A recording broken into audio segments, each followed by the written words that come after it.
Barangay Timbaan. Gaya na sinabi ko para puntahan. Ngayon i-reveal ko na si Justin Bunina. Ilang taon na si Justin? 16. Okay, si Justin Bunina, isang 16 na taong gulang, kasalukuyang estudyante ng San Andres Vocational School.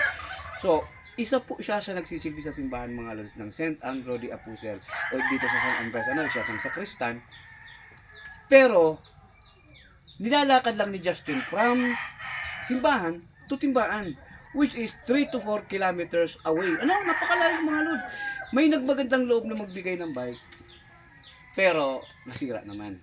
So, sa panawagan ng isang followers ko, nakamag-anak ko din, si Grace Barba, pinuntahan ko si Justin para kahit pa paano, maipaayos yung bike. At may nagbigay yung ating regular na sponsor, ayaw din magpabanggit ng pangalan, para maipaayos yung bike ni Justin. So, tingnan natin mga lods yung bike ni Justin mga lods.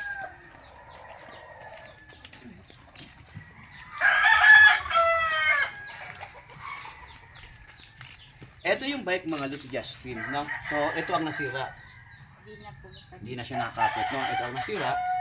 So, ito pala, yung brake niya, tinatanong ko si Justin, siguro nahihiya yung bata. Sabi niya, okay lang mo daw. Anyway, aliga dito, malditang ina.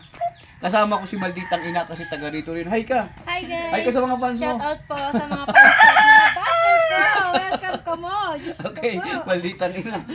Okay, so ito mga lods yung bike ni Justin, no? BNX. So, sabi ko, hindi ko kasi nakita pa nung sinili Justin.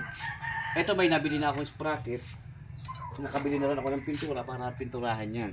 Pero ito mga lord, nangako ako kay Justin na gagamitin niya lang to sa loob ng ilang buwan.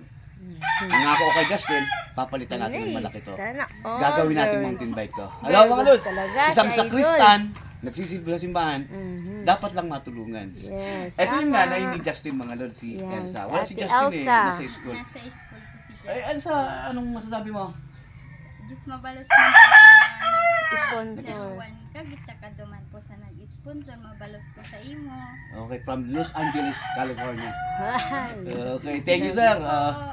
Babanggitin ko na lang kay Ma'am Elsa yung name mo after nitong video kasi ayaw mo na maipabanggit. God bless lagi sir, God bless. Thank you, Okay. God bless po. Ito papalitan na rin natin lahat So, para naman yung isang May lingkod extra, simbahan, ano naman na siya, may extra mo nang maging gagamitin. okay naman, no? Pagpalain lahat tayo ng Panginoon mga Lord. Dalungon yan tamamahay na ito po. Oo, Kasi taka. talaga sindang. Madalas sa simbahan, di ba? Oo. Mahal pa yung gasolina ng mga Lord. Oo.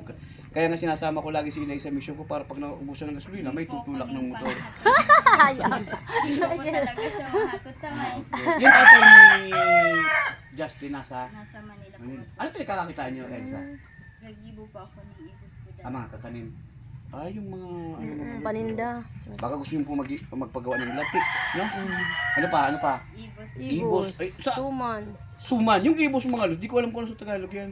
Yung ano, Basta yung mga ganun, mga basta latik, kakanin. suman. Kung may order kayo kay Elsa. Mura lang, di ba Elsa? Mura lang. Dito lang yan sa timbahan. Hanapin nyo lang si Elsa Bunina. Bunina. Okay, have a nice day mga lods.